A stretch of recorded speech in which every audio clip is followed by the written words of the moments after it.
Eu vou, eu vou seguir aqui a minha apresentação.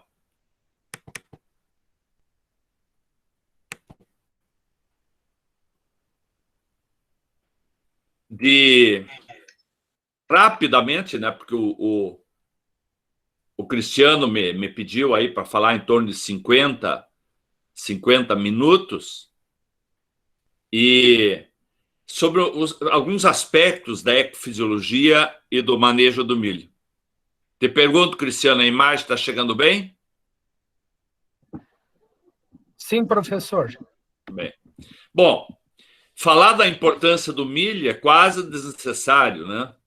Eu sempre digo, eu sou filho de pequenos produtores, e claro que lá final dos anos 50, começo dos anos 60, essa era a cultura mais importante na propriedade do meu pai, criador de suíno e assim por diante. E eu me lembro que eu ia com ele para a Semana Ruralista, que a Secretaria da Agricultura promovia, e então veio um palestrante de Porto Alegre, eu nunca esqueci isso, que a toda hora na sua palestra ele dizia: quem tem milho tem tudo. Quem tem milho, na propriedade, tem tudo. Tem o alimento humano, que lá atrás era muito importante, né? O pão de milho, a broa de milho, a polenta, as mais diferentes formas. Mas o milho, esse insumo básico tão importante na nossa produção animal.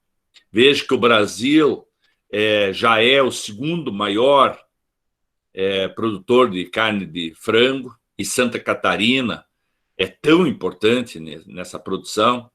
É o quarto maior produtor e exportador de carne suína. E o que é a carne de frango, o que é a carne suína? É o milho com o farelo de soja. Ou seja, quando nós exportamos o frango, exportamos um grão de milho com asa. Ou quando exportamos uma carne suína, estamos exportando um grão de milho com rabinho.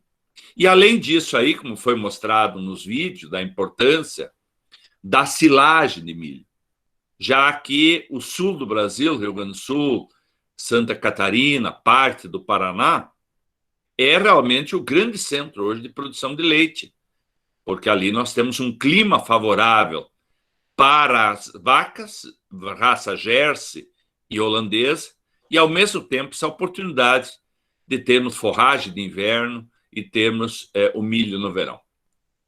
Bom, a importância econômica está aí a Conab, no seu último boletim, ainda apostando aí em 100 milhões de toneladas de soja produzida pelo Brasil, em 17 milhões de hectares. E isso ainda dá um rendimento abaixo de 6 mil quilos por hectare. Ou seja, uma média brasileira abaixo de 100 sacas por hectare. E os produtores de leite que aí estão nos acompanhando, os produtores de milho, sabe que essa é uma produção realmente baixa. Imagina que a metade dos produtores brasileiros de milho produzem menos que 100 sacas por hectare. E nós temos aí um mercado crescente. O Brasil já é o segundo maior exportador de milho. Claro que Estados Unidos é o primeiro, disparado, exporta uma quantidade muito maior, mas já somos o segundo. E temos amplas possibilidades de sermos maiores, que a quantidade seja maior ainda, já que o Brasil pode plantar milho literalmente de norte a sul e de leste a oeste. Vejam que a produção de carne de frango, a produção de carne suína, a produção de ovos, ou o uso do milho no arraçoamento de vacas leiteiras, já faz com que Santa Catarina não seja mais autossuficiente em milho. O Rio Grande do Sul, há muitos anos, é importador de milho. E no Paraná, com os grandes investimentos que estão sendo feitos em sistemas integrados, logo, logo o Paraná também vai precisar importar milho de outras regiões. Ou seja, temos um mercado interno crescente e temos um mercado externo crescente. Mas o milho tem uma outra importância, a importância agronômica, a inserção do milho no sistema de produção, na sucessão com a principal cultura econômica, que é a soja ainda. Quando se planta soja depois de milho, há uma diferença no rendimento da soja. Então é preciso que o milho seja olhado não apenas a cultura em si, mas quando nós inserimos a cultura do milho na propriedade, de maneira que ela volte, por exemplo, a cada 3 anos, vamos imaginar, divida a propriedade em 4 glebas, e aí pelo menos uma delas, ou seja, a quarta parte, 25%, sempre milho fazendo uma rotação. Ou divide em 3 glebas e use pelo menos 1/3. Quando a soja volta para essa área, onde no ano anterior tinha milho, o rendimento é muito superior. E graças à exuberante palhada que o milho produz, é, na verdade, a cultura que melhor consolida o sistema de semeadura direta. Nós todos sabemos que, diante das condições climáticas, precipitação, temperatura que temos no sul do Brasil, nós precisamos abortar de 9 a 12 toneladas de palha por hectare ano para manter o sistema plantio direto realmente em condições de produção. E veja assim, ó, vamos usar como régua aí pelo menos 9 toneladas por hectare, 150 sacas. É uma cultura que deixa aproximadamente 8, 9 toneladas de palha. Quer dizer, só a cultura do milho é capaz de produzir isso aí. Além da quantidade, a palha de milho tem uma relação carbono-nitrogênio larga, de 80 a 90, próximo a 100. E quanto maior a relação CN, menor a velocidade de decomposição pelos micro-organismos. E isso é bom. Essa é uma cobertura importante do solo para evitar o impacto direto da chuva, diminuir a erosão, impedir a variação brusca da temperatura, porque a palhada clara reflete os raios solares, para aumentar a infiltração da água quando chove, para diminuir a evaporação da água quando para de chover. Essa matéria orgânica é alimento para micro-organismos e a consequência disso é onde entra o milho no sistema de produção. Nós temos uma melhoria das propriedades físicas, químicas e biológicas do solo. E, de outro lado, é uma cultura que aumenta a rentabilidade da propriedade como um todo. Foi dito aí, né, até nos filmes, aí, da importância de um grão mais vermelho, um grão mais vítreo, um grão com teor de proteína maior. Isso é uma conquista que a genética nos deu. E aí a gente fala aí numa média nacional, abaixo de 100 sacas por hectare, e você vê produtores, muitas vezes, com o mesmo híbrido, muitas vezes na mesma coxilha, portanto, na mesma região fisiográfica, e colhendo 15 até, excepcionalmente, claro, 18 mil quilos por hectare, até 300 sacas nas melhores regiões. Quando se combina o melhor híbrido, a melhor tecnologia de manejo, especialmente a adubação, a sanidade, se chega a valores. Ou seja, o potencial da cultura é realmente muito alto. Quem foi meu aluno aí sabe que eu sempre gosto de mostrar essa foto dessa lavoura de milho, porque ela, para mim, ela representa aquilo que nós temos como objetivos. Vocês vejam o milho com folha verde até embaixo, sinal de que ali tem equilíbrio nutricional, tem equilíbrio hormonal, sanidade. Vejam o capricho no plantio, vejam a distância entre as plantas uniforme, uma menor variabilidade entre plantas, um colmo bem desenvolvido, e aí está ainda a capalhada remanescente da cultura de cobertura que foi usado para cumprir aqueles objetivos de evitar o impacto direto da gota de chuva, para aumentar a infiltração, diminuir a velocidade de escorrimento, reciclar nutrientes, melhorar a microvida do solo. Ou seja, é realmente uma lavoura onde você busca altos rendimentos, consequentemente com rentabilidade e com sustentabilidade. Ou seja, além de colher muito, eu ainda tenho um solo melhorado para a cultura que vem em consequência. Agora, quais são, na minha opinião, assim, os fatores essenciais para a obtenção de altos rendimentos? Claro que aqui nós falamos de genericamente, até porque nós temos pouco tempo. Mas hoje a gente não fala mais assim, qual é a melhor tecnologia para o milho? Qual é o melhor manejo para a cultura do milho? A gente tem que pensar assim, qual é o melhor manejo para este híbrido de milho? Porque eles têm diferentes características, diferente estatura, ou tem que mudar a população, diferença em relação à sanidade, diferença em relação ao potencial de rendimento, diferença em relação à arquitetura de planta e assim por diante.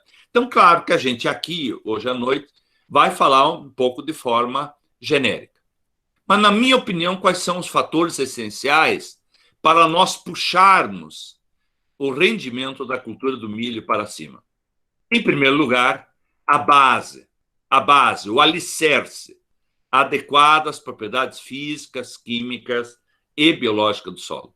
Ou seja, um solo descompactado, um solo com pH entre 6,2 a 6,5, uma saturação de base acima de 70%, que 50% a 55% da CTC seja ocupado pelo cálcio, de 15% a 20% dessas cargas negativas ocupadas pelo magnésio, 4% a 5% das cargas pelo potássio. Portanto, nós temos com isso uma saturação de base acima de 70%, bons teores de fósforo, bons teores de potássio e assim por diante. E hoje, mais do que nunca, estamos entrando na era do cuidado com a biologia do solo. Um solo fértil é um solo vivo. Quando nós aumentamos os micro-organismos benéficos do solo, nós, por supressão, diminuímos os organismos patogênicos. A escolha da melhor genética, o melhor híbrido para aquele tipo de solo, para aquela região fisiográfica, para aquela época de semeadura, para aquele nível de tecnologia do produtor, para aquela finalidade, é para a produção de grãos ou é para fazer silagem. Semente bem tratada, semente com qualidade e depois o capricho na semeadura. Como a população de milho é pequena, comparada, por exemplo, com a soja, muito menor o número de plantas, quando comparamos, por exemplo, com o trigo. Então, é preciso realmente que a qualidade da semeadura seja bem feita, para que eu tenha realmente aquela população ideal de plantas produtivas, plantando, por exemplo, em baixa velocidade, devagar, quando tiver boa condição de umidade no solo, quando principalmente não plantando muito fundo, no máximo 5 centímetros de profundidade. Uma nutrição equilibrada. O rendimento vai depender dessa nutrição. Vamos falar um pouquinho mais adiante. Um rigoroso controle de plantas daninhas, de pragas, de doença, e a minimização dos estresses abióticos. A cultura do milho, ela tem uma fase onde realmente ela é muito sensível à deficiência hídrica, que é aquela fase 15 dias antes, 15 dias depois do pendoamento. Como a condição climática não depende de nós, são fatores incertos e não sabidos, nós temos que usar algumas estratégias para tentar minimizar os seus efeitos. Por exemplo, não plantar apenas um híbrido, plantar pelo menos 2 ou dependendo da propriedade, no mínimo 3 de diferentes ciclos, para que não tenha 100% da lavoura nessa fase crítica na mesma condição. Aqueles agricultores que agora estão com uma belíssima palhada aí, seja a aveia preta, seja centeio, seja o consórcio com leguminosa, a ervilha que esse ano se desenvolveu maravilhosamente bem. Poxa, aí nós já estamos minimizando, porque eu estou criando uma condição de solo melhor, um solo que vai armazenar mais água, um solo que vai perder menos água quando para de chover. Isso são algumas estratégias interessantes para essa produção. Agora, quais são os processos fisiológicos envolvidos com o rendimento do milho? Nós temos que olhar sempre para a planta. A planta de milho, a planta de soja, a planta de arroz, a planta de feijão, a planta de trigo, o rendimento de uma lavoura é a contribuição individual de cada planta. Então, nós sempre temos que procurar olhar para que todas as plantas tenham essa condição ideal. E aí, nós temos, na verdade, cada planta como um verdadeiro sistema de produção, que é constituído por subsistemas. O primeiro subsistema é o subsistema de absorção e de sustentação. Todos que plantam milho sabem da importância que tem um bom sistema radicular para que o milho não tombe, para que não haja acamamento quando ele entra na fase de espigamento, porque sua arquitetura que coloca o peso, e muito peso, que é uma espiga ou 2 espigas na parte aérea, ela realmente precisa estar bem embasada no solo. Quanto maior o volume de raiz em contato com o volume de solo, maior a eficiência da absorção de água, maior a eficiência de absorção de nutrientes. Agora, o nutriente absorvido, ele não caminha sozinho da raiz para a parte aérea. Ele é levado passivamente pela água. É a água que carrega ele. E esse constitui, então, um subsistema de transporte. No centro do colmo do milho, nós temos o apoplasto, é onde sobe a água e o nutriente que é sugada pela parte aérea. Mas, de outro lado, desce também açúcares, aminoácidos, hormônios, vitaminas produzidos pelas folhas, que são essenciais para o crescimento permanente da raiz. A raiz não pode parar de crescer, porque ela só absorve no tecido jovem. Então, ela tem que estar permanentemente crescendo, porque na medida que o tecido da raiz envelhece, ela se torna suberizado, quer dizer, ele forma uma camada de cera no interior, e aí não absorve mais água nem nutrientes. Então, é fundamental. E esse é um papel importante das folhas, por exemplo, que estão abaixo da espiga.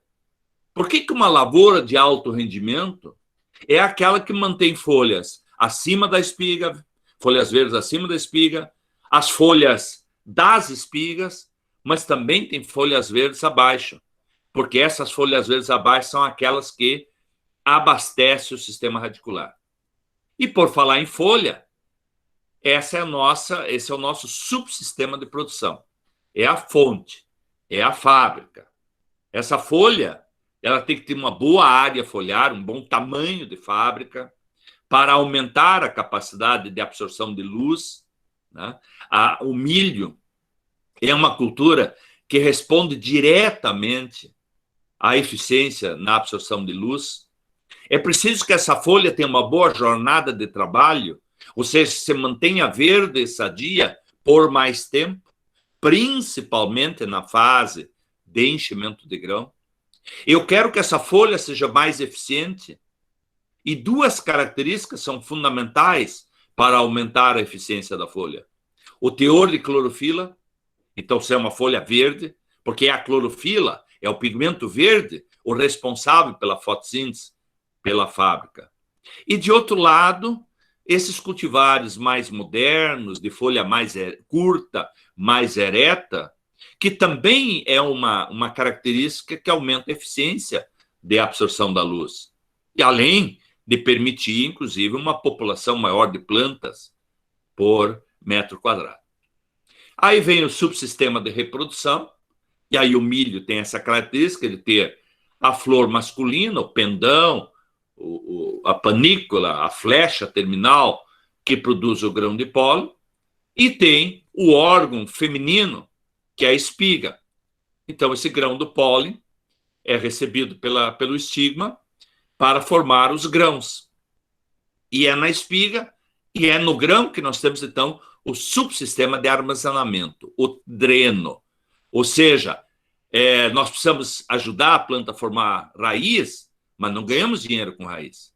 Nós precisamos a planta ajudar a formar a parte aérea, formar folhas, mas só ganho dinheiro com folhas se eu fizer silagem, onde usa a parte inteira da parte aérea. Mas para a produção de grãos, na verdade, o que eu quero é esse grão, esse produto econômico. Então, voltamos aos fatores essenciais. Vamos olhar alguns. E aí a pergunta seria, quais são os fatores limitantes?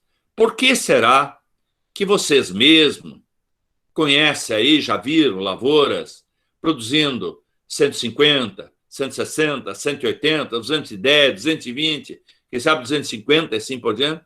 E como é que do lado nós temos ainda uma quantidade tão grande, quer dizer, mais de 8 milhões de hectares de milho no Brasil, quase 9 milhões, a produtividade é menor que 100 sacos. Na minha opinião, a baixa densidade de planta. Por problemas de plantar com alta velocidade, plantar o milho num solo muito frio, e aí tem problema de emergência, velocidade de emergência, muita profundidade maior que 5 centímetros, pragas de solo. E aí você vai lá, poxa, eu queria 7 plantas, por exemplo. E quando ela finalmente está no espigamento, você vai lá, tu tem uma média entre 5 a 6. E quando você ainda vai olhar quantas dessas plantas têm espigas, muitas vezes o número de espigas está entre 4 a 5. Ou seja, teve planta de milho que não formou espiga, porque ela não se desenvolveu bem, ela é uma planta dominada, porque a semente estava muito funda, ou estava muito frio, ela nasceu muito tarde, e aí ela fica para trás, competindo na absorção de água, competindo na absorção de nutrientes, por espaço, no entanto, não contribuindo para o rendimento. Falta de cobertura de solo, ainda se vê muita lavoura onde a lavoura de milho não é planejada. Eu preciso ter um planejamento na minha propriedade, eu preciso agora já saber onde é que vai o milho, não é o que eu vou plantar na próxima safra, mas o ano que vem.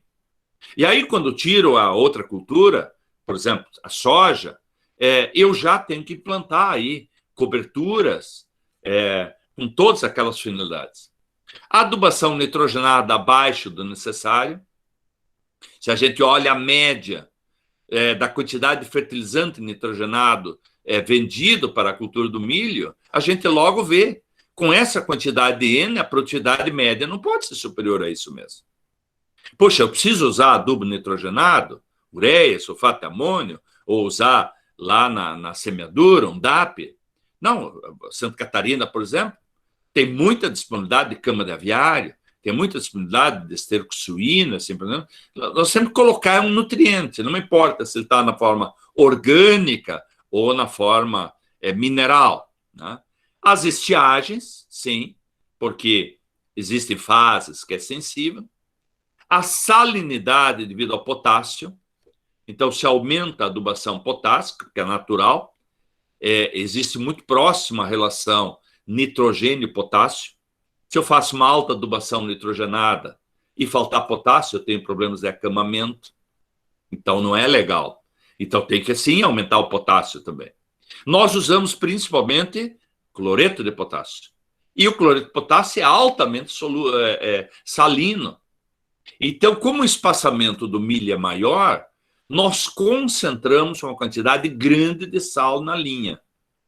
Então, quando a quantidade de potássio é alta, é interessante colocar esse potássio a lanço antes da semeadura, o mais próximo da semeadura, para exatamente evitar essa salinidade que não permite o crescimento de raiz, e aí eu tenho um volume de raiz menor em contato com o volume de solo, consequentemente diminui a eficiência na absorção de água e nutrientes. E, por outro lado, a deficiência de zinco.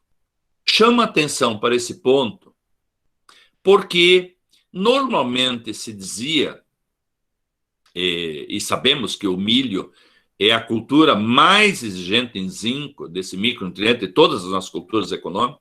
Em segundo lugar vem o arroz. O milho é muito exigente em zinco. Mas normalmente se dizia que só há deficiência de zinco em solo arenoso, que solo argiloso tem boas condições. Mas por que está aparecendo deficiência de zinco? Por que está havendo resposta no rendimento quando o agricultor aplica fertilizante à base de zinco? Primeiro, porque nós fomos colocando calcário e, para não mexer no sistema plantio direto, colocamos calcário em superfície. Então, se a gente for olhar na camada de 0 a 10 centímetros, o pH está muito alto. O pH está entre 6 a 7 em muita propriedade. E a maior parte do sistema radicular do milho, ele se concentra na camada superficial, principalmente no começo da vida dele. E aí, com esse pH muito alto, há uma redução da disponibilidade, ou seja, tem zinco no solo argiloso, mas ele está indisponível para a planta. E o segundo fator que nós temos que levar em consideração é a quantidade de fósforo que colocamos na linha. O melhor é sempre colocar o fósforo semeado. É o melhor. Mas, alta dose de fósforo na linha, o fósforo se liga ao zinco, forma um sal que indisponibiliza. Então, é importante, quando nós aumentamos a dose de fósforo, já pensar no zinco para aplicar logo depois. Então, a genética, já falei, né? Não é com qualquer genética que obtém alto rendimento. É preciso associar a boa genética com a qualidade da semeadura e uma adubação nutricional. Como dizem alguns autores, a genética entra pela boca. Quer dizer, no caso da planta de milho, a genética entra pela raiz. Se não tiver nutrientes, não adianta ter um potencial maior. Quanto precisa? Existem muitos trabalhos de pesquisa, de avaliação da extração, quer dizer, a quantidade total de nutrientes que a cultura do milho precisa para formar colmo, folha, espiga, sabugo, pendão e formar grão, e a quantidade de nutrientes exportados, ou seja, aquela quantidade de nutrientes que está dentro da palha. Eu vou usar aqui um trabalho que é dos últimos anos o trabalho mais importante que foi feito no mundo, que foi por professores dos Estados Unidos, Bender e colaboradores, publicado em 2003. Eles, na média dos ensaios, eles fizeram isso em vários locais, com vários híbridos, por 2 anos, para tirar o efeito clima, e ela produziu 12 toneladas, então 200 sacas por hectare, então uma lavoura de alta tecnologia, e deixou 11,2 toneladas de matéria seca de palha. E esse trabalho mostrou o seguinte, que para produzir 12 toneladas, essa cultura do milho extraiu 286 quilos de N. Se nós quisermos comparar com a ureia, que tem 45% de N, vocês vejam que isso dá mais de 600 quilos de ureia por hectare. Se fosse sulfato de amônio, que tem 20% de N, 286 vezes 5, são quase 1.500 quilos de sulfato de amônio, dos quais 166 quilos de N são levados embora com o grão, são levados embora com essas 12 toneladas de grão, ou seja, 58% do N vai embora com o grão. Por isso que a palha de milho tem pouco nitrogênio. O fósforo eu transformei em P2O5 daria 114 quilos de P2O5 total, 90 o exportado, 79%. Potássio, 202, veja, 286 kg de N e 202 de K2O. Para saber quanto dá isso de cloreto de potássio, teria que multiplicar por 1,2. Pouco potássio é exportado, a maior parte do potássio fica na palha. E ele é rapidamente liberado, por isso que quando eu coloco milho, um dos primeiros efeitos que eu vejo no solo é o aumento do teor de potássio. A raiz absorve o potássio lá no fundo, vem para a parte aérea e depois ele fica disponível para a outra cultura, ou seja, apenas 33% levado embora. 59 quilos de magnésio, 17 é exportado, pouco. Não estudaram cálcio, não sei porquê.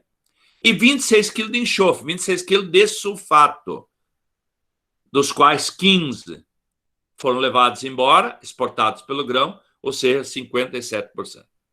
Eu peguei esses dados, e não estão no trabalho, e calculei, então, qual seria a extração e exportação para cada uma tonelada produzida. Daí fica mais fácil. Cada um sabe mais ou menos o seu potencial. Opa, meu potencial é 8 toneladas, 9 toneladas, 10 toneladas, ou 11. Então, eu multiplico por essas unidades, eu sei. Então, vamos ali na coluna da esquerda, para produzir 1 tonelada de milho, baseado nessa pesquisa, precisa 23,8 kg de N, 9,5 kg de P2O5, 16,8 kg de K2O por tonelada, 4,9 de magnésio e 2,2 de sulfato. Quanto é exportado? Quando tiro 1 tonelada de grão da lavoura, e da lavoura ela vai para o armazém ou vai para a indústria, eu estou levando embora 13,8 kg de N, 7,5 kg de P2O5, 5,5 kg de K2O, 1,4 kg de magnésio e 1,3 kg de sulfato. Tá? Outro fator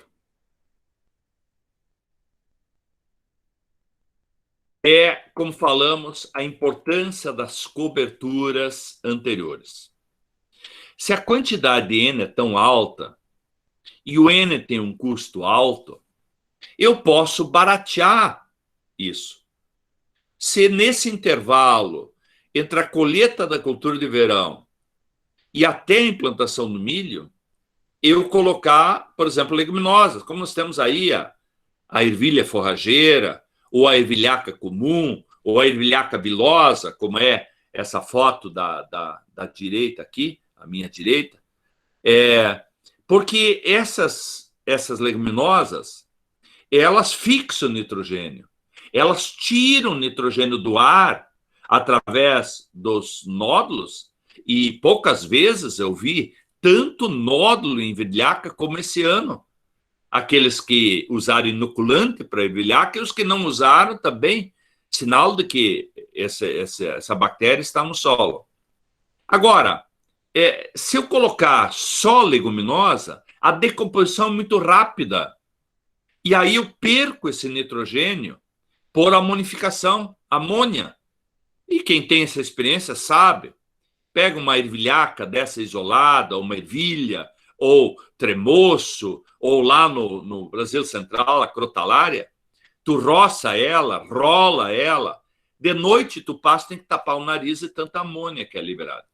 Então, por isso que é sempre interessante consorciar a leguminosa com uma gramínea e, consequentemente, fazer com que este nitrogênio, que é rapidamente liberado pela degradação que os micro-organismos fazem, seja aproveitado aí pelo carbono da gramínea, permaneça mais no solo e a cultura aproveite. Aqui vocês estão vendo uma consorciação de aveia branca, que pode ser usada nas regiões mais frias, né?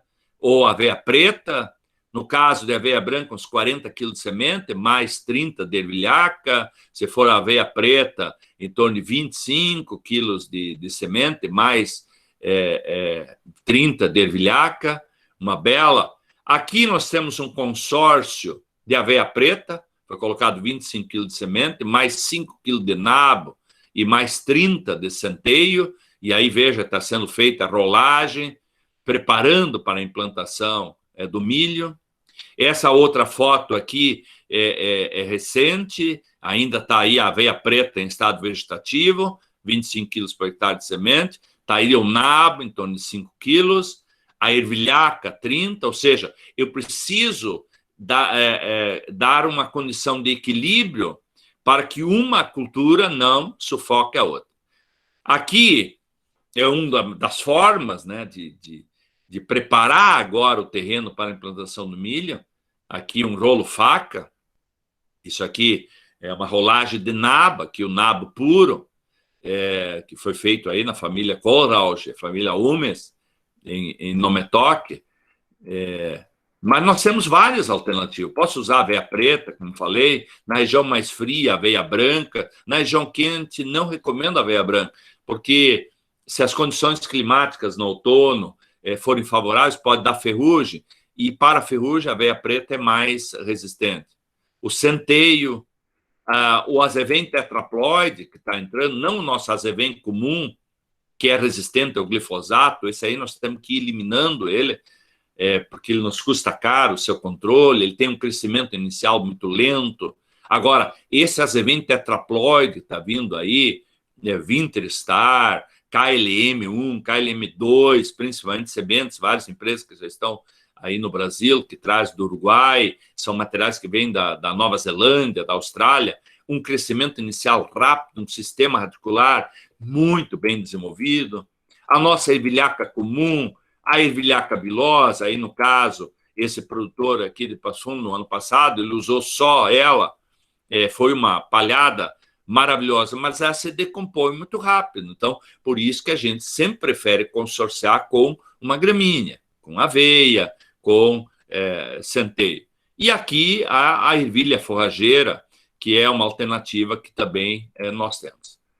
Para as regiões mais quentes, nós podemos aí usar o milheto, podemos usar o sorgo forrageiro, o capim-sudão, a braquiária consorciada com crotalária, aí no caso, capim-sudão com trigo morisco.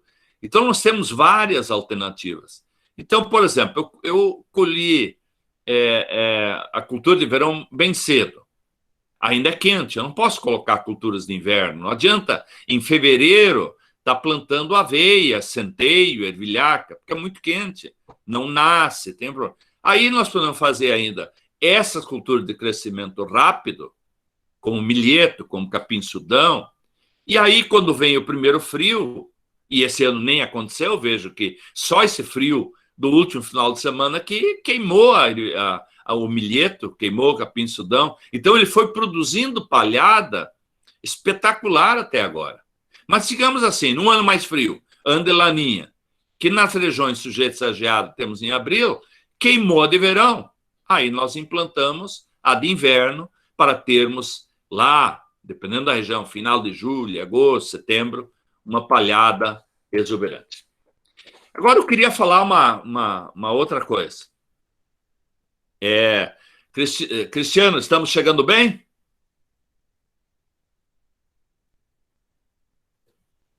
Não me ouviu? Tudo certo, professor Elmar. Então, eu estava aqui ainda permitindo, tem pessoas pedindo acesso, por isso que me atrasei. Opa, mas isso é uma notícia muito boa. 181 participantes. Olha só, você me falava em 60 hoje? Para você muito ver. Bem. Parabéns. Bom, eu queria falar agora uma coisa muito importante. Lembra que, na minha opinião, uma das razões de nós usarmos materiais genéticos espetaculares e tal, e não, a média de produtividade é baixa, é porque falta nitrogênio. E o milho responde diretamente ao nitrogênio. E aí eu queria usar, o Cristiano deve lembrar, quando ele fez a disciplina comigo, eu já mostrava isso aqui, um trabalho de Sibelido, que é um espanhol, e o nosso grande Eurípides Malavolta, de 80, e eles calcularam o seguinte, a marcha de absorção de N pelo milho. E eles chegaram à seguinte conclusão, que da emergência do milho até a sexta folha, 6% do N tem que estar dentro da planta. Dentro da planta. Do estádio 6 folhas até 15 dias antes do florescimento, 44% total de N que a cultura precisa já tem que estar dentro da planta, tem que estar absorvido.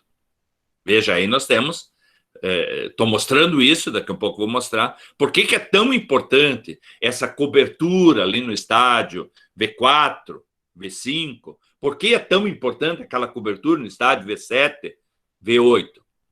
Quando o milho passa na fase florescimento até a formação de grão, mais 37% total tem que estar acumulado. E depois, na fase de enchimento de grão, amadurecimento, 13% do N. Então, vamos fazer um exemplo. Eu peguei, então, uma lavoura de 200 sacos por hectare, 12 toneladas por hectare. Vamos puxar para cima.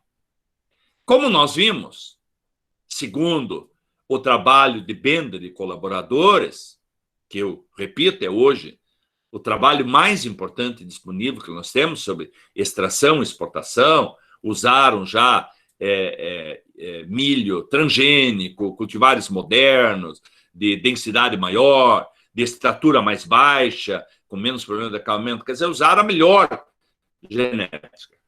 Vamos agora distribuir esses 285 kg de N baseada naquela percentagem definida, baseada no Belido e no Malavolta. Então, da emergência até a sexta folha, 17,1 kg de N tem que estar dentro da planta. Entre o estádio de 6 folhas até antes do florescimento, a planta vai acumular, só nesse período, que dá mais ou menos 30 dias, 125,7 kg de N. Durante o florescimento, formação de grão, que são outros 30 dias, mais ou menos, ela absorve 105,7 quilos de N. E no final do ciclo, os últimos 30 dias, aí, considerando o milho de ciclo de 120 dias, ainda 37,7 quilos de N. Se nós quisermos calcular quanto isso dá por dia, 1 hectare de milho, para produzir 12 toneladas, tem que absorver em torno de 570 gramas, 0,57 quilos, de N por hectare dia, até a sexta folha.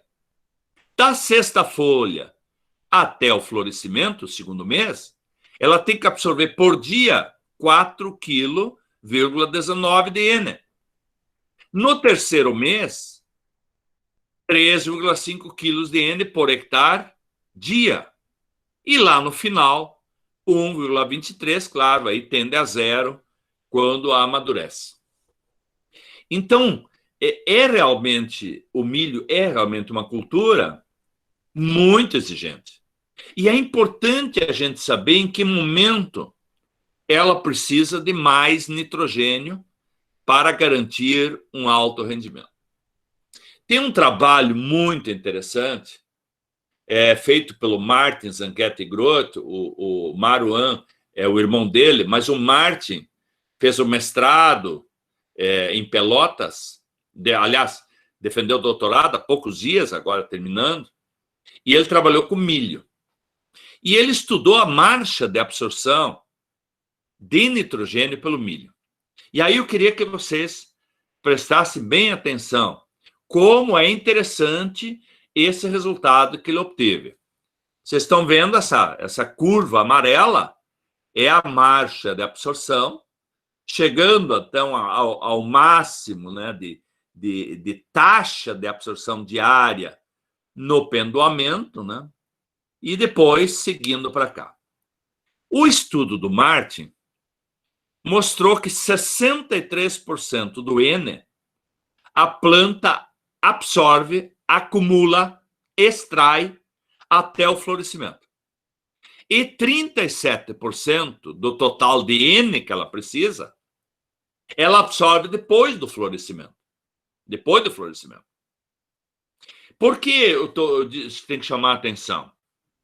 Em eventos que eu ando por aí sobre milho e ouço outros palestrantes, eu ouço com muita frequência dizer temos que cuidar um nitrogênio na fase vegetativa, depois não adianta mais.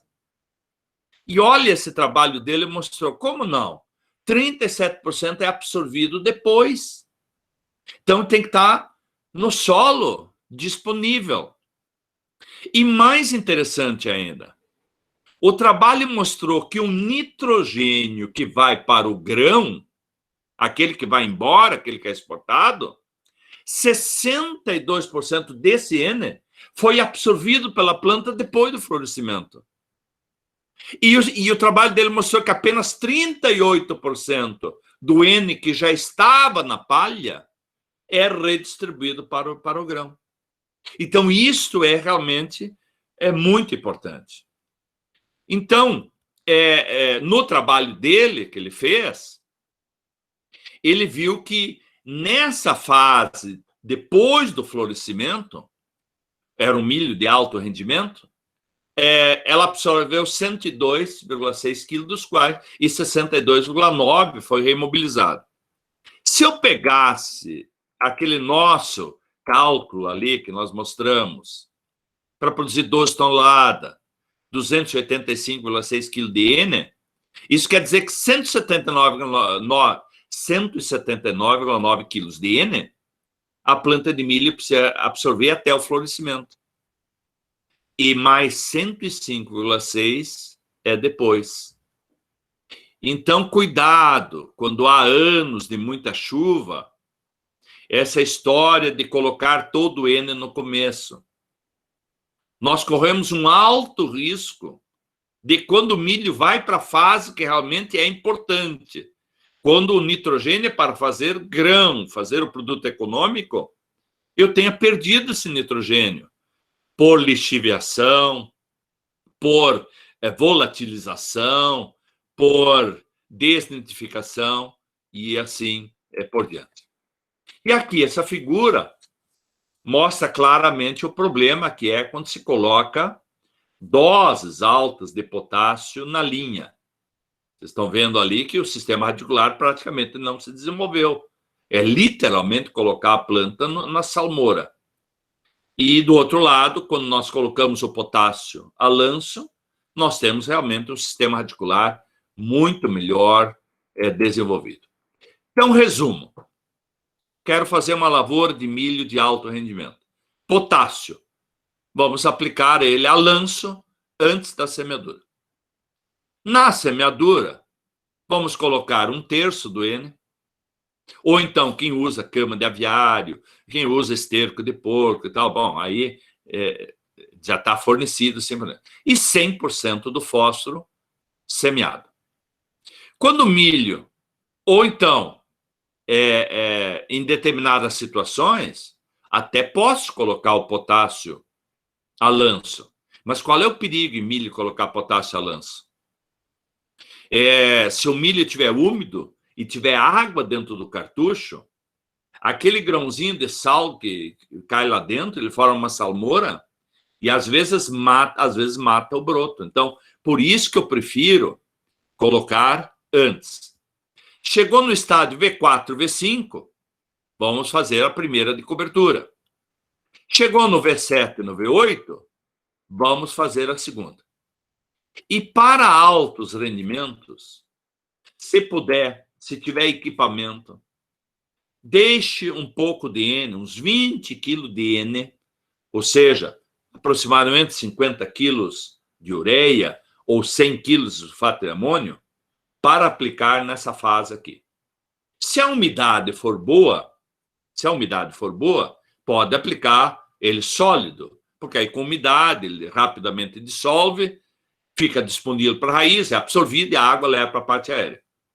Agora, está meio seco, talvez o sal, o fertilizante demora para ser absorvido, e eu tenho aqui urgência. Aqui eu não posso perder tempo. É aquela fase decisiva da produção do enchimento de grão. Aí o ideal é aplicar ele na forma líquida. 1 quilo de N líquido na fase reprodutiva, se ele estiver na forma amoniacal ou na forma amídica, equivale a 5 quilos de N sólido. Ou seja, é muito mais eficiente. E ainda, de quebra, além da produtividade, as pesquisas mostram que é o milho com mais proteína. E quando nós aumentamos 1%, por exemplo, a proteína no milho, isso é uma economia muito grande para quem formula a ração, porque ele vai usar esse 1% de proteína a menos do farelo, que é muito mais caro. Para micronutrientes, eu chamo a atenção para 3 micronutrientes que são importantes quando eu penso em alto rendimento do milho. O primeiro é o boro. Então, eu preciso saber, se o meu solo tiver um teor de boro abaixo de 1 miligrama por decímetro cúbico, é muito interessante colocar boro. E aí, uma lavoura de alto rendimento, eu preciso colocar pelo menos 400 gramas de boro. E aí, o ideal é colocar ele antes da semeadura. Esse é o ideal. Ou então, distribuir esse boro em várias aplicações na parte aérea. Fazer a primeira, por exemplo, quando vai aplicar o herbicida. Fazer a primeira quando entra com a primeira de fungicida ou inseticida. E depois, na segunda de fungicida ou inseticida, quando é para grão. Como eu disse, a cultura do milho é altamente exigente em zinco. E nós temos 2 fatores, nossos solos, que diminuem a disponibilidade. Uma delas é o pH elevado na superfície, e o segundo é doses altas de fósforo na linha. E molibdênio. Então, o milho, como é que ele absorve o nitrogênio? Independente da fonte de fertilizante usada, ele é predominantemente absorvido na forma de nitrato. E na folha de milho, esse nitrato tem que ser convertido em amônia. E essa redução exige obrigatoriamente o molibdênio. E os estudos mostram que lavouras de alto rendimento precisamos usar pelo menos 25 gramas de molibdênio. Pouca gente usa molibdênio em milho. Mas quem experimentar, pegar uma pequena área e fazer ali lado a lado, eu tenho certeza que no ano que vem não vai deixar de aplicar. E o zinco também, 50 gramas nessa fase. Ou então depois, quando entra com fungicida, lá na pré-floração, pré-pendoamento, colocar mais 50 gramas de zinco, né? E aí posso colocar também o molibdênio. A resposta para isso. Manganês só em determinadas situações. Então, daria 100 gramas de zinco por hectare, se for na forma de sal. Nunca aplicar cloreto de zinco, porque o cloreto de zinco é altamente salino. E nós temos muitos híbridos sensíveis, causa um dano muito grande. Posso usar sulfato de zinco, mas o ideal é que seja um zinco quelatizado. E aí eu posso usar metade da dose. Um zinco quelatizado, posso usar 25 gramas ali junto com o herbicida, no estádio V3, V4, por ali, mais 25 depois com o fungicida. Então, cada caso é um caso para analisar. Além da genética, além do tratamento adequado da semente, além da qualidade na semeadura, além da adubação equilibrada e racional de macro e micronutrientes, aí nós temos os fatores solo, os fatores clima, os fatores de manejo. E o mais importante é sempre o milho dentro do sistema de produção. Não milho sobre milho, mas o milho dentro do sistema de rotação. Nesse meu exemplo aqui, a gleba dividida em 3 partes, onde no verão 2/3 estão com soja e 1/3 com milho. Então, olha ali na gleba 1, vamos acompanhar o que acontece na gleba 1. Eu tinha soja no verão, agora eu coloquei, por exemplo, uma aveia preta ou um consórcio de aveia preta, centeio, nabo, ervilhaca, certo? Aí vou plantar soja de novo. Aí onde tinha soja, eu vou colocar um nabo, ervilhaca com aveia, e aí vem o milho. Aí depois do milho, um nabo de cultura intercalar, e aí trigo, ou cevada, ou aveia branca, ou outra cultura. Ou seja, sempre fazer uma sucessão. Essa é a ideal. Bom, o milho, já disse no começo, ele é importante para a soja, porque a soja depois produz mais, por isso que é tão importante olhar. Veja o que é interessante. O professor Juca Sá, que tantos anos trabalhou com isso, ele fez um trabalho muito interessante. Veja aí o que está marcado no quadrinho, em cima aqui é com 0 de adubação, a segunda coluna 50% da adubação recomendada para aquela situação, na terceira coluna 100%, então feita a análise de solo, ver qual é a produtividade da soja, do milho, a adubação da soja, e aqui 1,5 vez. Então veja, aqui está o rendimento da soja na safra 94-95. Aí no inverno foi plantado trigo. Aí no verão, de novo, soja.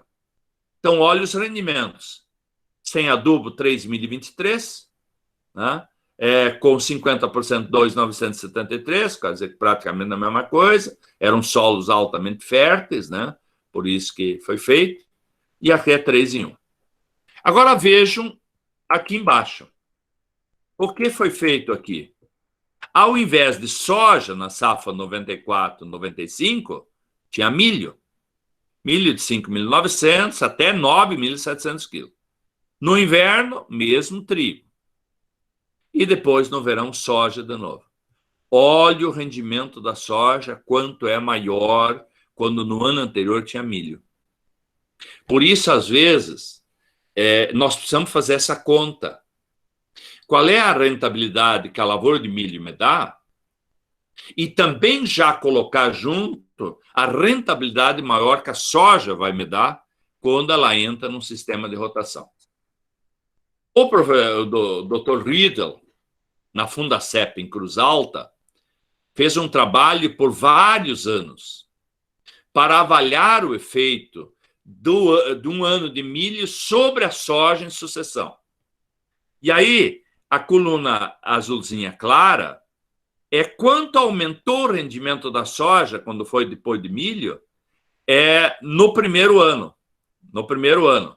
Então, veja aqui, nesse ano deu 400 quilos de soja a mais, só pelo fator milho antes. E depois, no ano seguinte, com a soja, ainda apareceu um pequeno efeito. No outro ano aqui deu seca, o efeito foi menor, então o primeiro ano foram 200 quilos, aqui também teve seca, então... mas veja os outros anos aqui, ó. Veja aqui, ó, perto de 800 quilos, perto de 800 quilos. Aqui nesse ano, mais de 1.000 quilos a diferença, ou seja, a vantagem que tem depois. Tem um outro trabalho interessante. Esse trabalho foi feito pelo colega Molim, da Fundação ABC.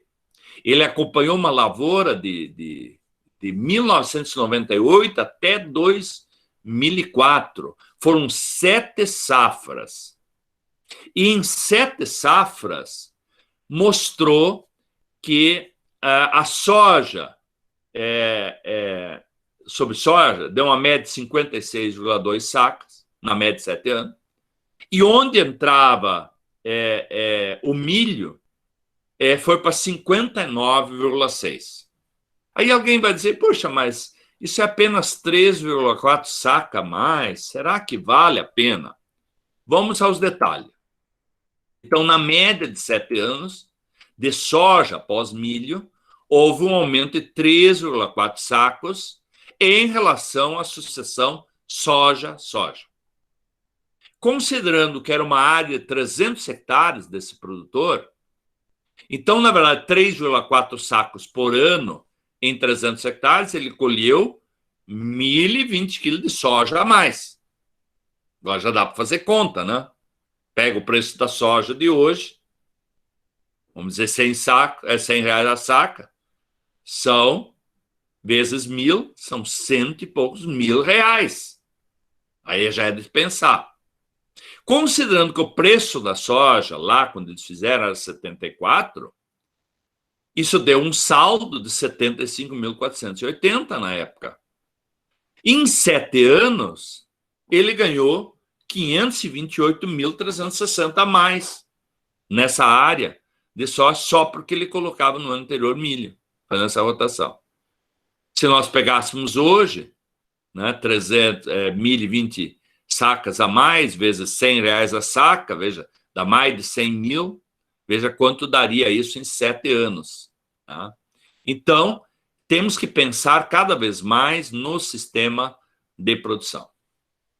Bom, no clima, é realmente um fator muito importante. E é o fator que não depende de nós. E as condições, os prognósticos climáticos nesse momento, eles não têm uma boa definição. Veja aqui, isso aqui é da semana passada, veja aqui, maio, junho, julho. Nós ainda temos a forte influência de neutro, ou seja, a temperatura das águas do oceano, elas estão próximo da média, nem acima e nem abaixo. Na medida que nós vamos caminhando para frente, né, aí junho, julho, agosto, julho, agosto, setembro, agosto, setembro, outubro, e assim por diante, vamos até janeiro, fevereiro do ano que vem, a gente vê que o neutro perde força, esse laranja é o laninha subindo um pouco, e isso é cor de vinho escura, o El Ninho. Ou seja, lá na nossa primavera, nesse momento nós não sabemos ainda se vamos ter um ano neutro, se vai ser laninha ou vai ser El Ninho. Provavelmente, como ele está mostrando lá no final, a tendência de volta do neutro e crescendo o El Ninho e diminuindo a probabilidade de laninha, talvez nós caminhamos mais para um ano mais chuvoso, que seria realmente muito interessante. Então, diante de um quadro de prognóstico indefinido até o momento, a gente não pode afirmar nada ainda sobre o que vai acontecer em dezembro, janeiro, nós estamos muito longe, nós temos que ir acompanhando isso aí, mas nesse momento que eu preciso planejar, de novo, cuidado. Cultivar diferentes ciclos, quem sabe a semeadura em diferentes áreas. O equilíbrio hormonal, esse é um outro fator realmente importante para o milho, são os reguladores, os produtos hormonais, ou produtos à base de aminoácidos, extratos de alga, ácidos úmicos, o próprio uso de fosfito, quando vai aplicar fungicida, o milho é muito responsivo ao fosfito de zinco ou fosfito de potássio. Então, como é que eu posso usar eles? Como é que eu posso usar esses bioreguladores?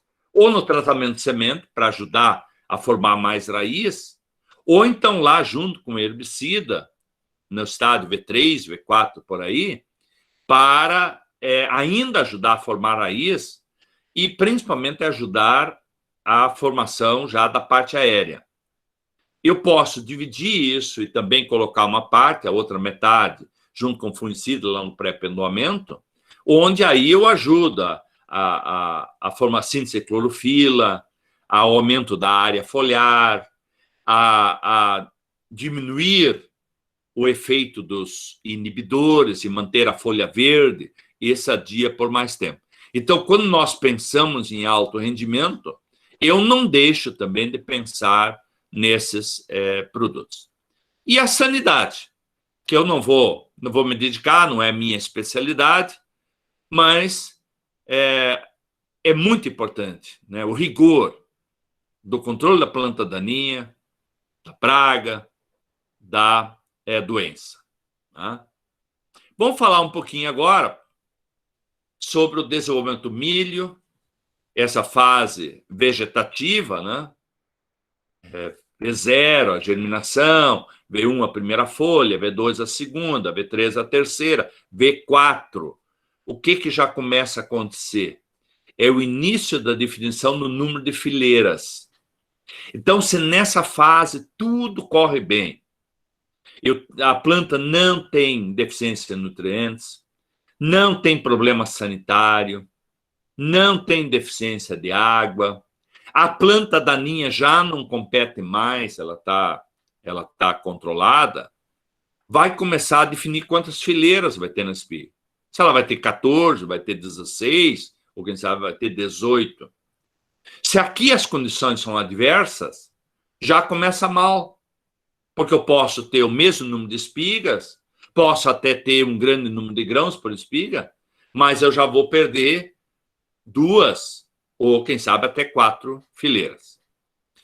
Lá no estádio 7 folha, 7ª para 8ª, aí já está definido o número de fileiras. Agora começa a formar quantas flores vai ter em cada fileira.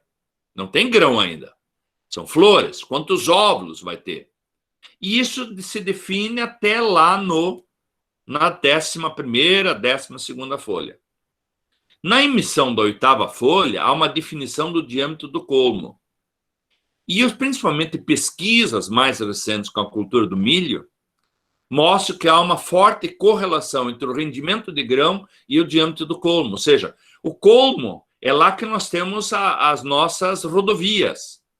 Então, quanto maior o diâmetro do colmo, além de dar uma planta que é mais resistente ao acamamento, mais responsiva à adubação, especialmente à adubação nitrogenada, quanto mais vias de transporte, maior eficiência também de transporte de nutrientes da raiz pela parte aérea, e mais eficiente é o transporte dos fotoassimilados produzidos pela folha, a fábrica, a fonte, para o grão, que é o produto.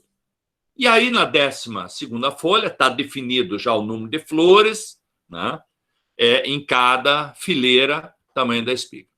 Então, está aí mais ou menos representado isso, né, a emergência que acontece, a emissão das primeiras raízes seminais, mas essa característica importante que o milho tem, que logo em seguida, aqui na coroa, ela começa a emitir as raízes adventícias, e a partir dos 21 dias, mais ou menos após a emergência, já essas raízes adventícias são as principais responsáveis pela absorção de água e de nutrientes.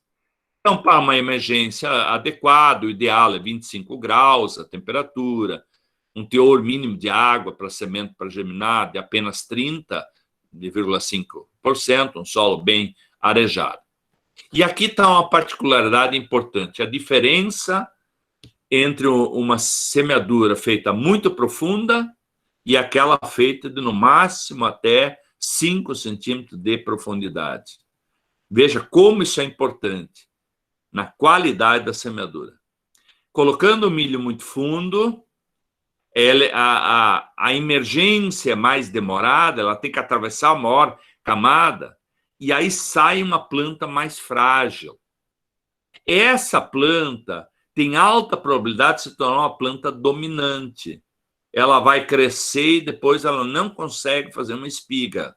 Portanto, ela não contribui com o rendimento. E essa aqui que nasceu antes, mais vigorosa, porque gastou menos energia para emergir do que essa, ela vai dar uma planta dominante e vai produzir. E é interessante também que o sistema radicular fasciculado, as chamadas raízes nodais ou coronárias, como alguns também chamam, ele também é emitido mais cedo, ou seja, mais cedo aumenta a eficiência de absorção. Então, V3, V4 é acentuado, a diferenciação floral começa já a ser definido, a demanda de água nessa fase é mais ou menos 2 milímetros por dia, portanto, 14 milímetros por semana, né? 60 milímetros por mês. Temperatura ideal tem que ser superior a 12 graus. E nutrientes. Então, até o V3, V4, V6, já tem que ter N dentro da planta em boa quantidade. A reserva da semente é usada até esse estádio, aquilo que ainda sobrou do grão, da semente lá dentro do solo é aproveitado, e o ponto de crescimento de V4 ainda está abaixo do solo, ou seja, se eu tiver o azar de dar uma geada, queima em cima, mas ainda rebrota.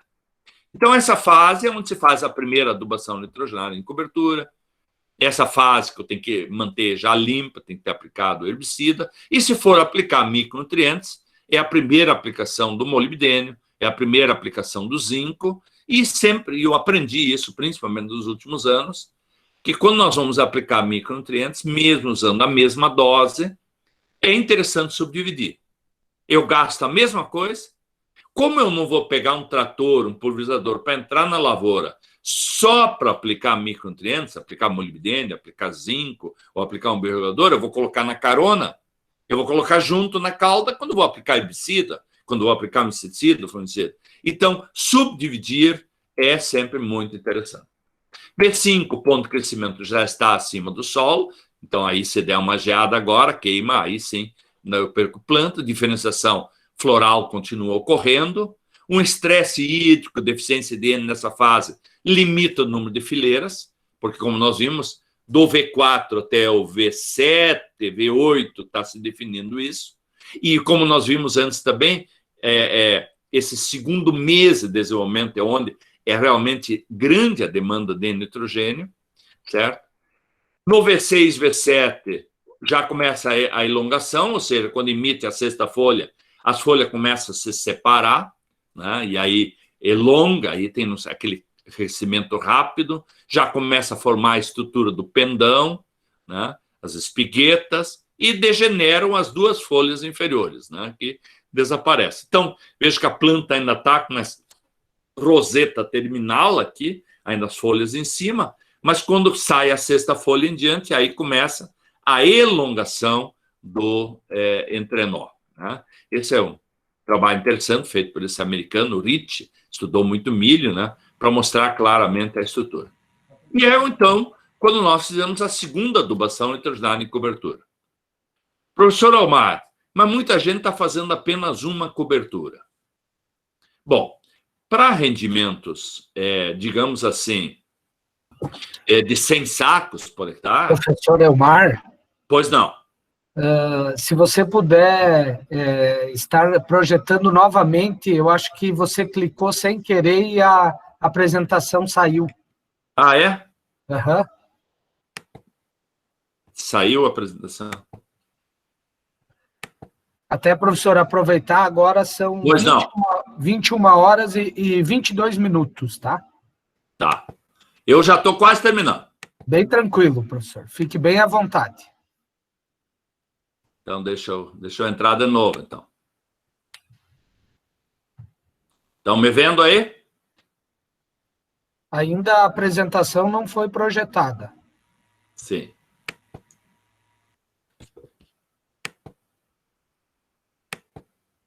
Voltou?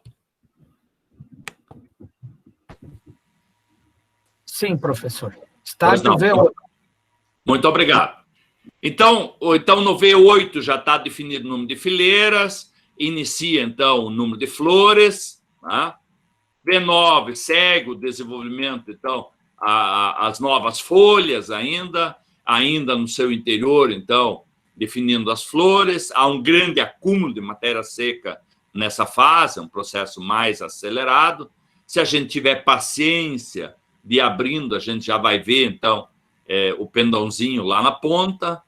E o estádio V12 é o estádio que é importante considerar.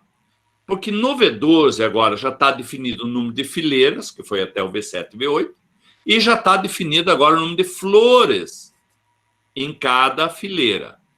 A partir dessa fase, estresse hídrico, deficiência nutricional, doenças, pragas, elas já influem decisivamente no rendimento da cultura. Aí, a partir daí, por exemplo, estádio V5, forma mais ou menos uma folha cada 1 ou 2 dias, a espigueta superior começa rápido o desenvolvimento, a formação dos estigmas, do cabelo, né? Que é o período agora, esse período crítico, que é normalmente aí já esses 15 dias antes, 15 dias depois do pendão. É nessa fase do pré-pendoamento que normalmente se entra para aplicar fungicida ou inseticida. Como já disse, é interessante colocar um fosfito de zinco, um fosfito de potássio. O zinco e o potássio servem de nutrientes, mas o fosfito, ele ajuda a planta de milho a ela produzir suas defesas, porque o fosfito é um agente elicitor. Se eu for usar um biorregulador, coloque então a outra metade do molibdênio e do zinco. E aí, então, esses 10, 15 dias antes do florescimento, até grãos leitosos, que é essa fase crítica. Por quê? Porque o estigma ele tem que estar túrgido para receber o grão do pólen. Para o grão de pólen germinar rapidamente, em 24 horas, colocar o gameta masculino em contato com o gameta feminino, o óvulo, lá na raquis, lá no sabugo. Então, nessa fase, a ausência de estresse hídrico, sem restrição de radiação solar, uma temperatura diurna acima de 25 graus, temperatura noturna mais baixa, por isso que nos altiplanos, nas regiões mais altas, o potencial de rendimento é maior, e a planta de milho precisa ter nessa fase aproximadamente 4,5 a 6, dependendo do cultivar, metros quadrados de folha verde sadia por metro quadrado de solo. Em vermelho, aqui no centro, é a necessidade de água, veja, do início do pendoamento. No R1, quando emite o estigma, e no enchimento de grão, R2, R5, o milho precisa de 8 a 9 milímetros de água por dia. Por isso que essa fase é tão sensível ao déficit hídrico. Quer dizer, isso aqui dá de 56 a 63 milímetros de água por semana, certo? Então, mesmo o milho não precisando muita água, tem que ser bem distribuído. E nessa fase, a redução no rendimento, por exemplo, se faltar água 2 semanas antes do pendoamento, eu perco aproximadamente 3 a 4% do rendimento por dia. Então, 3 dias de deficiência hídrica dá 9%, 12%. Mas durante a fase de polinização, uma deficiência hídrica aqui, há uma perda de 8% do rendimento por dia. Então, um dia de deficiência, 8% já perde, 2 dias, 16, 3 dias, 24, e assim, ou seja, por isso que é tão decisivo isso. E 2 semanas após o pendoamento, uma perda de 6% do rendimento por dia. Muito bem, então lá na fase reprodutiva, nós temos agora a formação do grão, a formação do produto econômico, né? R1, o florescimento pleno, R2, o grão leitoso, R3, pastoso, R4, já farináceo, e aí vocês têm essa situação aí do pastor farináceo fazer a silagem, grão farináceo duro, e a maturidade fisiológica, né, quando tem o máximo de acúmulo de matéria seca e o máximo de vigor. Então, aí as figuras, né, como é que ela vai formando os grãos rapidamente dentro da espiga, R1, R2, daquele balãozinho de água, agora vai lentamente enchendo. Lá no começo, um balãozinho que tem 90% de água, e depois ele vai enchendo até a maturação fisiológica, onde nós temos o máximo com matéria seca, mas a umidade é alta, 30%, 35%, e a partir daí começa, então, o processo de perda de água. Quanto mais cedo eu colher, melhor, porque aí eu tenho um grão de maior qualidade, de melhor rendimento, e diminui muito a questão dos grãos ardidos, né? Então, para terminar a apresentação, Cristiano, foi um pouco mais longe, você me pediu no máximo 50 minutos, mas a gente acaba se entusiasmando, né? As fases importantes do milho. O estádio ali 4, V5, quando começa a definir o número de fileiras. O estádio V7, V8, que já está definido o número de fileiras, e agora vai definir o número de flores que vai ter em cada fileira, né? Lá no estádio V11, V12, já está definido agora também o número de flores. Aí vem o R1, o espigamento, esse estigma, então, túrgido, né, pegajoso para receber o grão do pólen e promover uma germinação rápida. E aqui, finalmente, agora se define quantos grãos vai ter. Só aqui que esse potencial está definido. Quantas dessas flores que tem na espiga foram fertilizadas? E por isso, assim, se tiver uma seca, esse estigma rapidamente seca, e aí o grão de pólen não consegue colocar o gameta junto ao óvulo, e aí nós temos falha de grão na espiga, a fertilização. E a partir aí, então, de R1, está definido o número de grãos, até R6, que é a maturação fisiológica, nós temos, então, o período de enchimento de grão. Então, nessa fase, eu quero uma boa área foliar verde sadia, manter um tamanho de fábrica grande para fabricar bastante, aumentar a duração da área foliar verde sadia por mais tempo, a jornada de trabalho, uma boa eficiência, um bom teor de clorofila e assim por diante, para então finalmente formar o grão e obter então alto rendimento. Conclusões. Para obter alto rendimento de milho, utilizar híbridos de acordo com o nível de tecnologia utilizado na propriedade, cuidado com a densidade de planta, para que realmente obtenha uma densidade boa, evitar o excesso de calagem em superfície na semeadura direta, porque isso envolve aí redução da disponibilidade de micronutrientes, especialmente o zinco, uma adubação nitrogenada adequada, na dose certa, na época certa, diversificar híbridos de diferente ciclo, diversificar a época de semeadura e realizar uma adubação verde antes. Quem faz adubação verde antes tem realmente um resultado muito melhor. Tá? Então, Cristiano, ficaria à disposição agora para responder perguntas que você tem aí. Apesar de, professor, mais uma vez, minhas escusas. Imagina, nós que só temos em agradecer e vamos então para as perguntas. A primeira pergunta aqui do Giareta. É interessante aplicar o cloreto na cobertura de inverno? Qual sua opinião? Sim. É o que hoje se fala muito, né, de fazer a adubação de sistema. Porque aí esse cloreto já ajuda também para que tenha uma maior biomassa. E como o potássio é rapidamente redistribuído, porque ele não é constituinte, ele está livre. Então, quando essa palhada é manejada, é triturada, passa um rolo, ele rapidamente é liberado para a cultura. Para fósforo, eu tenho alguma restrição. A não ser que se usa fontes de fósforo especiais, mas não tem muita razão de eu colocar 100% do fósforo, porque eu posso correr o risco de grande parte dele ser fixado. Então, o fósforo eu não colocaria mais que 1/3 na cultura de cobertura. Agora, o potássio eu posso colocar sim, na minha opinião. Ok, professor. Temos também uma pergunta aqui do Jonathan Castro. Qual o melhor manejo de áreas de milho sobre milho?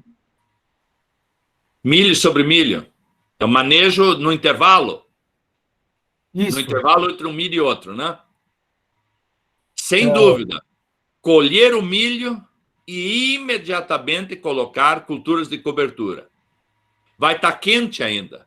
Então, colocar essas alternativas que nós temos hoje, capim-sudão, milheto, sorgo forrageiro, ou a consorciação deles, para já garantir palhada. E depois, mais próximo, se der frio, se for uma região de frio, aí implantar ervilhaca, nabo, cultura, porque aí eu tenho uma grande quantidade de carbono da gramínea, e aí colocar uma cultura que aumenta a quantidade de N para depois a implantação do milho. Então, nessa região. Se a região é quente, bom, aí só as culturas de clima mais quente fazem essa cobertura. Repito, milheto, sorgo forrageiro, capim-sudão. Tem um capim-sudão chamado, uma variedade estribo, que a Embrapa criou em Pelotas, que é realmente espetacular. E tanto o capim-sudão como o milheto são grandes recicladores de potássio. Eles vão absorvendo potássio lá no fundo, tem um sistema radicular muito profundo, muito agressivo, e aí traz o potássio para cima. Ok. professor, a gente vai estar selecionando aqui devido à quantidade de perguntas, tá? Pergunta do Horácio. Qual a proporção para associar gramínea com leguminosa? Bom, nas coberturas? Isso. Bom, eu dei ali no exemplo, mais ou menos. Vamos assim, ó. Eu quero fazer a aveia preta, uns 25 a 30 quilos de aveia preta, uns 5 a 7 quilos de nabo, e aí uns 15 a 20 quilos de ervilhaca, por exemplo. Se for o centeio, aí mais ou menos também, 25 a 30 quilos de centeio, 5 a 7 de nabo e 15 a 20 de ervilhaca. São boas proporções.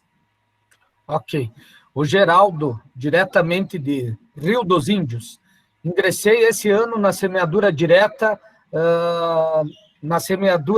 no verde. O consórcio aveia preta mais nabo forrageiro. Qual seria o melhor manejo de dessecação? Nabo e aveia preta. Isso. Bom, um pouquinho antes de começar a live, nós tivemos uma discussão aí num outro grupo sobre isso. E veja bem, se eu quero aproveitar o nitrogênio do nabo, que ele recicla, se eu dessecar isso muitos dias antes, como esse produtor queria, ele queria fazer isso com 40 dias, praticamente o nitrogênio do nabo desaparece. 40 dias depois, você não tem mais nada. Então, nesse caso, o que a gente está imaginando? O ideal é você, uns 15 dias antes da rolagem, ou fazer roçada, aplicar um inseticida para controlar as pragas, e aí rolar ou dessecar o mais próximo da semeadura. O mais próximo da semeadura. Aí você aproveita melhor essa cobertura. O único cuidado que tem que ter é não fazer a ponte verde de praga. Pragas que estão lá na aveia, que estão lá na cultura, e aí, quando o milho nasce, e aí tem. Então, tem que colocar um bom inseticida fisiológico. Mas esse é o melhor manejo, especialmente quando entra o nabo ou a ervilhaca. Imagine, eu dessecar uma ervilhaca 30, 40 dias antes, quando for plantar o milho, todo aquele nitrogênio que ela fixou se foi embora. Está pelada a lavoura. Então, o mais próximo, desseca, ou roça, ou rola e planta. Muito bem. Pergunta do Douglas, para adubação de potássio. Podemos ainda considerar o limite de 160 a 180 quilos de potássio ser aplicado, incorporado na linha de semeadura? Não. Isso é muito sal na linha. Isso é uma quantidade exagerada de sal na linha. E isso limita o sistema radicular. Então, se é um ano que chove maravilhosamente bem, isso dá um efeito menor, porque a planta tem facilidade. Mas qualquer estresse hídrico, o volume de raiz em contato no solo é muito pequeno. Eu não recomendo mais que 60 quilos de K2O na linha. O resto em cobertura. Ok. Pergunta do Moacir. Professor, o que o senhor diria a respeito de enterrar todo o nitrogênio no plantio com espaçamento de 0,17, comparando com a aplicação a lanço? Bom, em regiões onde eu tenho um clima mais estável, que não tenha grandes chuvaradas, ou embaixo de um pivô, que ninguém vai colocar grande quantidade de água, podemos fazer sim. Podemos fazer assim. Agora, de maneira geral, nas lavouras onde nós temos, por exemplo, eu mostrei ali o clima.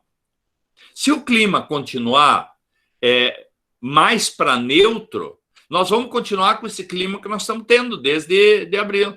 Dá lá 3 semanas sem chuva, e daqui a pouco chove 180 milímetros no final de semana, aí fica uns dias, porque é o clima mais instável quando está. Então, tu imagina, eu coloco todo o N no solo. E aí eu tenho lá, sei lá no estádio V3, V4, por aí, muita chuva. Esse nitrogênio lixivia, pelo excesso de chuva, o oxigênio é mandado embora, tu tem desnitrificação, tu tem volatilização, e aí quando o milho chega ali no pendoamento, onde há aquela grande necessidade de N, quanto de N ainda está disponível? Eu não sei. Então é muito arriscado. Por isso, assim, ó, região que a precipitação é bem distribuída, não tem exagero, coloca uma parte na linha, coloque uma parte em cobertura. Não, é uma região que chove muito. Na linha, cobertura e uma segunda cobertura. Quem faz pivô, eu não tenho problema nenhum. Só água, como se faz muito no Mato Grosso, como se faz em Goiás. Aí o cara vai largar 15 milímetros por semana, uma coisa assim. Pode tranquilamente enterrar todo o nitrogênio, porque aí eu não vou ter grandes perdas. Ok.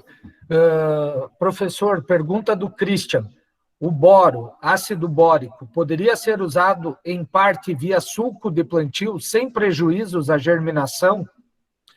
Sim, pode ser usado. Pode ser usado. Nessa dose, assim, no sulco, de 1 quilo, não tem problema. Não tem problema.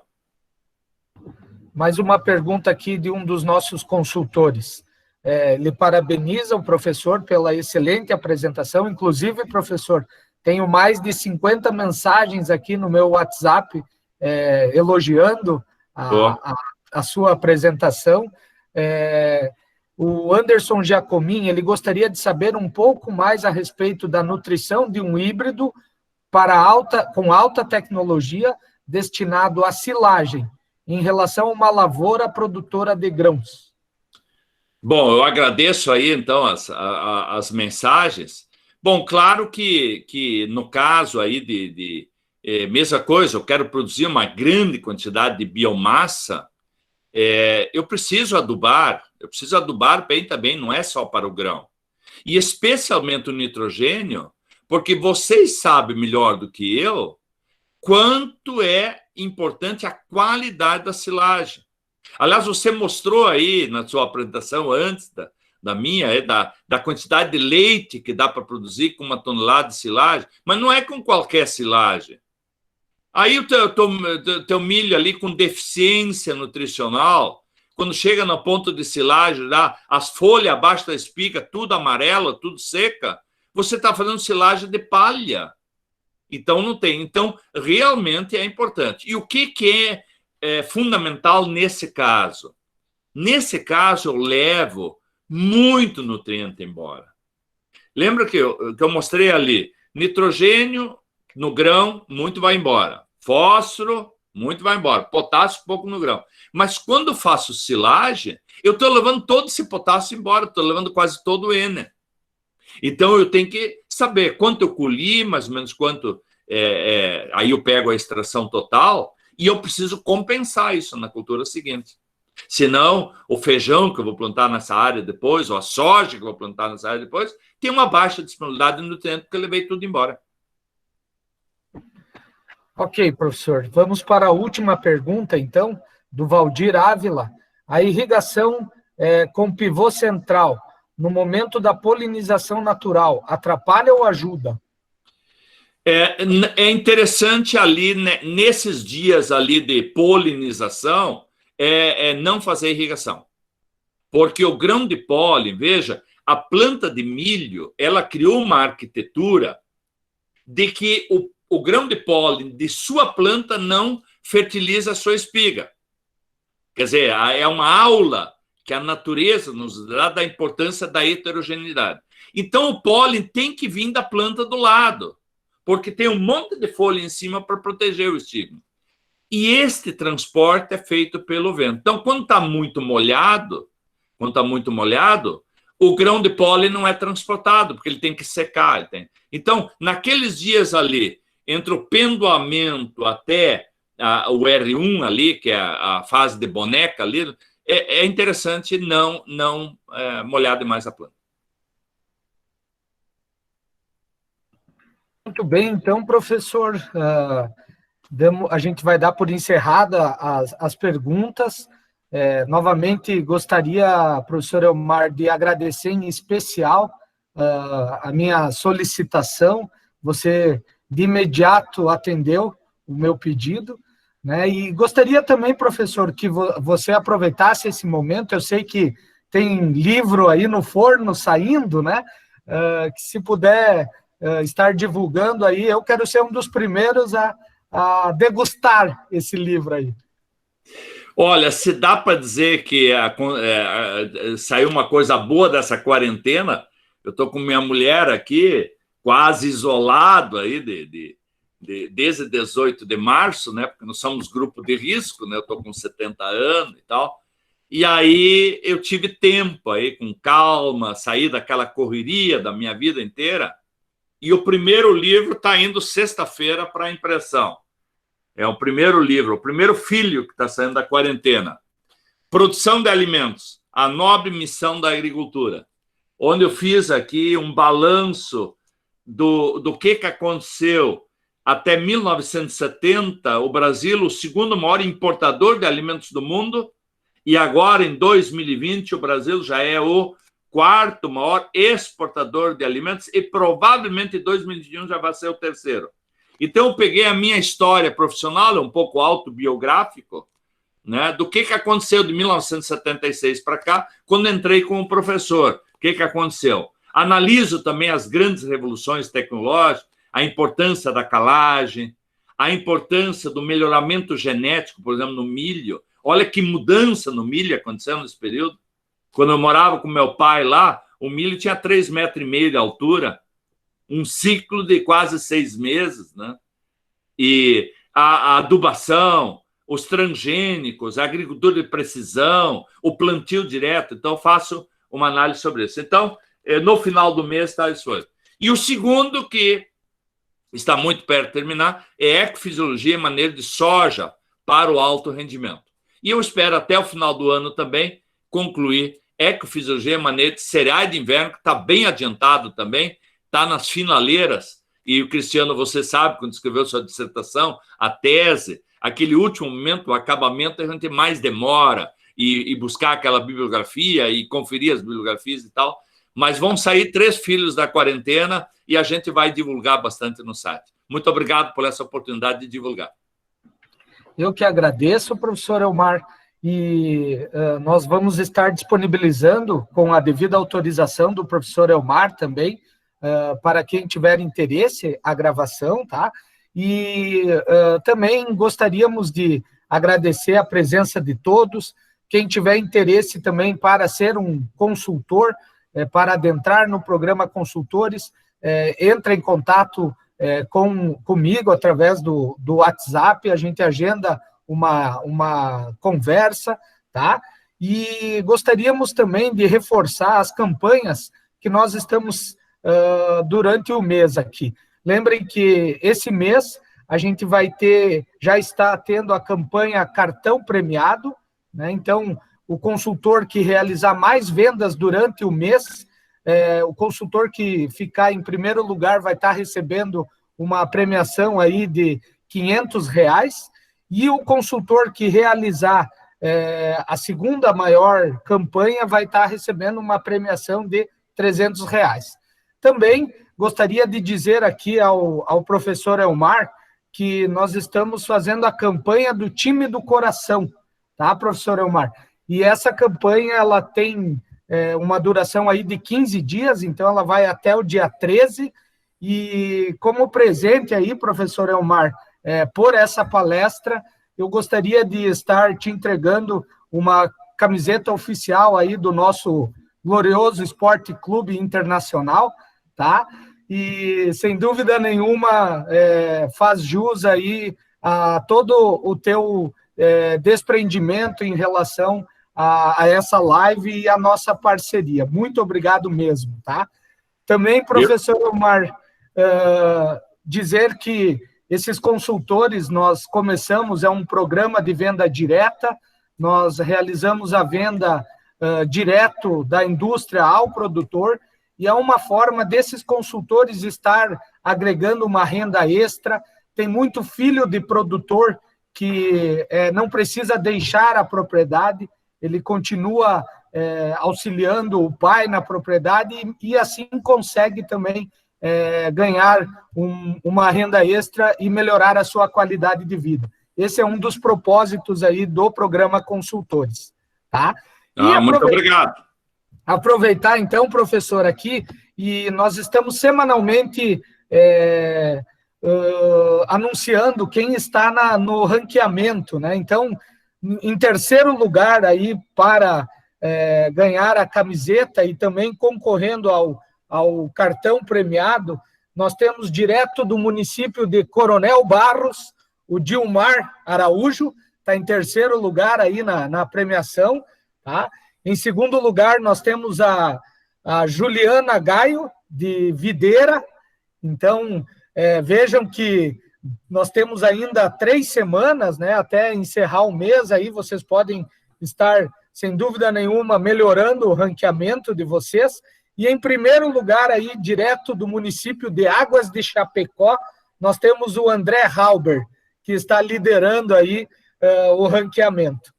Aproveitar também e informar a todos os consultores que na semana que vem, no dia 13, na segunda-feira, nós teremos uma webinar especial para clientes produtores rurais, tá? Então, temos o palestrante Jonas Marcelo Ramon, da EPAGRE, ele vai estar trabalhando com o tema qualidade de silagem, e vocês devem aproveitar essa oportunidade para convidarem os seus clientes produtores rurais. Tá? É um momento que eles também podem estar agregando mais conhecimento. Tá? Então, vejam que o momento de pandemia ele tem pontos negativos, não tão bons, né? Mas também, através desses momentos difíceis, percebam que a gente está achando alternativas para disseminar o conhecimento e, sem dúvida nenhuma, melhorar a qualidade de vida do homem do campo. A todos, eu desejo uma boa semana. Novamente, agradeço aí ao professor Elmar. Lembrar que amanhã é o Dia Nacional do Chocolate, então, moderadamente aí, aproveitem comer aí chocolates e adocem a vida de vocês, porque a vida passa muito rápido. Pessoal, a todos uma boa semana e fiquem com Deus. Até segunda-feira. Tchau, tchau. Valeu.